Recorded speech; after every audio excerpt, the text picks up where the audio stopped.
लाडो का परिवार गरीब था। लाडो के पति तोता राजा के महल में सिपाही का काम किया करते थे।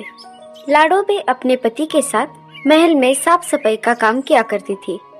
शादी के बहुत सालों तक लाडो की कोई संतान नहीं थी, लेकिन कुछ सालों बाद ऊपर वाले ने लाडो की माँ होने की ख्वाहिश पूरी की और लाडो का एक छोटा सा प्यारा सा बच्चा हुआ।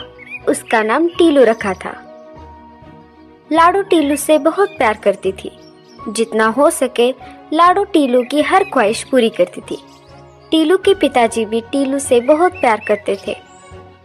टीलू अब 1 साल का होने वाला है और लाडो अपने बेटे का जन्मदिन बहुत ही धूमधाम से मनाना चाहती है। अब देखते हैं आगे क्या होता है। टीलू अपने दोस्तों के साथ बाहर खेलने गया था और आज तो छुट्टी का दिन है। उसके पति घर पर ही है। लाडो रसोई में खाना पका रही थी। सुनिए जी। हाँ बोलो लाडो, क्या बात है? हमारा बेटा टीलू अब 1 साल का होने वाला है। मुझे मेरे बेटे का जन्मदिन बहुत ही धूमधाम से मनाना है। उसके लिए हमें अभी से तैयारी करनी होगी। आप राजा के महल में जाकर मुनीम जी से कुछ पैसे एडवांस लीजिए। मुझे बस्ती के सारे पशु पक्षियों को टीलू के जन्मदिन पर बुलाना है। मैं भी मीनू मौसी के पास जाकर आती हूँ। पिछले साल मैंने 6 महीने तक उनके घर काम किया था। उसके पैसे अभी तक उन्होंने नहीं दिए। ठीक है लाडो, तुम जाकर आओ। मैं भी मुनीम जी के घर जाकर आता हूँ। बल्लू घोंसले से उड़ जाता है और मुनीम जी के घोंसले के पास आ जाता है। मालिक, ओ मालिक, मैं हूँ बल्लू। मुनीम जी की पत्नी दरवाजा खोल देती है। अरे बल्लू, सुबह सुबह क्या काम है?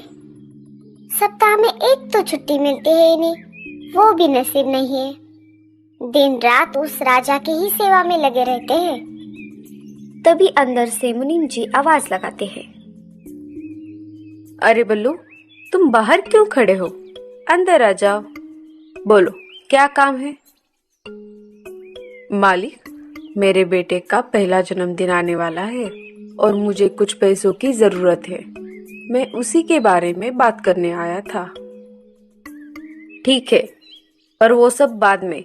पहले एक काम करो, ये अनाज की सारी बोरियां इधर उधर पड़ी है, उन्हें एक कोने में ठीक से रख दो। जी मालिक, अभी रख देता हूँ। बल्लू सारी अनाज की बोरियों को एक एक करके एक कोने में रख देता है। हो गया मालिक, अब आप मेरी बात सुन लीजिए ना। हाँ बोलो। जी मालिक, मुझे कुछ पैसों की जरूरत है। क्या मुझे थोड़े पैसे एडवांस में मिल सकते हैं? मेरे बेटे का जन्मदिन आने वाला है। पैसे और एडवांस? तुम्हारा दिमाग तो खराब नहीं हो गया? मैंने पहले ही तुम्हें बहुत सारा एडवांस दिया है, पहले उसे चुकता करो। मालिक, मैं पैसे चुका दूंगा, बस अब आखिरी बार दे दीजिए। मुझे मेरे बेटे को साइकिल लेकर देनी है। 1 रुपया नहीं मिलेगा। और हाँ, एक काम करो, कल से तुम डबल ड्यूटी करोगे। नए साल के मौके पर राजा जी के महल में कुछ परदेसी पंछी आने वाले हैं। अब जाओ तुम। बल्लू नाराज होकर घर वापस आ जाता है। थोड़ी देर बाद लाडो भी घर वापस आ जाती है। तभी बल्लू लाडो से पूछता है। क्या हुआ लाडो, मीनू मौसी ने तुम्हारे पैसे दे दिए? नहीं जी, उल्टा मीनू मौसी ने मुझे डांटा। उन्होंने कहा कि मेरे तुझ पर बहुत एहसान है, मैं तुझे पैसे नहीं दूंगी। आप बताइए, क्या आपको मिल गए पैसे? मुझे भी नहीं मिले लाडो। मुनीम जी ने मुझे घर से बाहर निकाल दिया और कल से डबल ड्यूटी पर आने को कहा है। अब हम हमारे बेटे का जन्मदिन कैसे मनाएंगे? दोनों सोचने लगे। तब तक टीलू खेलकर घर वापस आ जाता है। माँ, मुझे बहुत भूख लगी है, कुछ खाने को दो ना। हाँ मेरे बेटे, ये लो, खाओ। Thank you mummy. माँ, क्या आपको पता है कि आज मेरे दोस्त कालू का जन्मदिन है। उसने मुझे शाम को उसके घर पर बुलाया है। वो कह रहा था उसके पिताजी ने उसके लिए बहुत बड़ा केक ऑर्डर किया है। माँ, मेरा जन्मदिन कब आने वाला है? मुझे भी मेरे बर्थडे पर बड़ा केक चाहिए। तुम लाओगी ना माँ?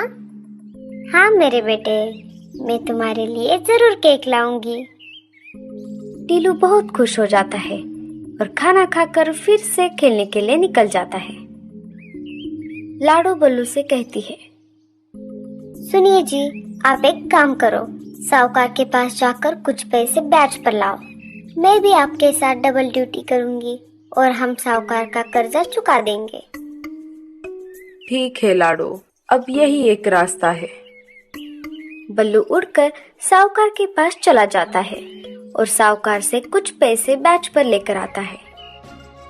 कुछ दिन ऐसे ही गुजर जाते हैं और टीलू के जन्मदिन का दिन आ जाता है। सुनिए टीलू के पापा, आपको पता है ना आज क्या है? मुझे याद है लाडो, आज हमारे टीलू का जन्मदिन है। आज हम दोनों जल्दी घर आ जाएंगे। तुम शाम को सारे पशु पक्षियों को न्योता देकर घर आ जाना और मैं घर आते आते केक लेकर आऊंगा और साथ में मैं कालू कौवे को लेकर जाऊंगा। हमारे टीलू के लिए साइकिल जो लानी है। चलो मैं निकलता हूँ। शाम हो जाती है। लाडो बस्ती के सारे पशु पक्षियों को एक एक कर न्योता देकर घर वापस आ जाती है। बल्लू भी घर आते आते केक लेकर आ जाता है। कालू कौवा भी उसके साथ था। थोड़ी ही देर में सारे पशु पक्षी लाडो के घर जमा हो जाते हैं। सारे पशु पक्षी टीलू को जन्मदिन की बधाई दे रहे थे। हमारा टीलू तो बहुत ही ज्यादा खुश है आज। मीनू मौसी भी जन्मदिन में शामिल हो गई थी। उससे ये खुशी देखी नहीं गई और मीनू मौसी ने किचन में चुपके से जाकर केक को गिरा दिया। बड़ी आई जन्मदिन मनाने वाली।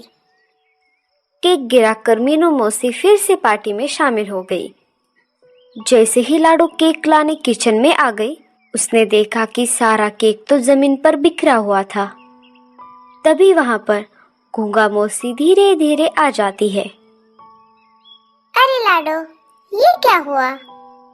देखिए ना मौसी, इन्होंने बहुत ही ज्यादा मेहनत से ये केक लाया था। पता नहीं ये कैसे हो गया। अब मैं क्या करूं? सारे बच्चे तो केक का वेट कर रहे हैं। तुम चिंता मत करो लाडो, मैं हूं ना। मैं जैसे कहती हूँ वैसा करो। क्या घर में केक बनाने की सामग्री है? हाँ मौसी, घर में सारा सामान है। ठीक है, अब मैं जैसा बोलती हूँ वैसा करो। गूंगा मौसी ने जैसे जैसे कहा वैसे वैसे लाडो चिड़िया करती गई और देखते ही देखते कुछ ही देर में लाडो चिड़िया ने बहुत ही बढ़िया और शानदार केक बना लिया। आपका बहुत बहुत शुक्रिया मौसी। अगर आज आप यहाँ नहीं होती तो न जाने क्या हो जाता। कोई बात नहीं लाडो, चलो अब सारे बच्चे वेट कर रहे हैं। लाडो चिड़िया केक को लेकर पार्टी में शामिल हो जाती है। सारे मिलकर टीलू का जन्मदिन बहुत ही धूमधाम से मनाते हैं। तो दोस्तों, कैसी लगी आपको हमारी ये कहानी? हमें कमेंट्स में जरूर बताएं।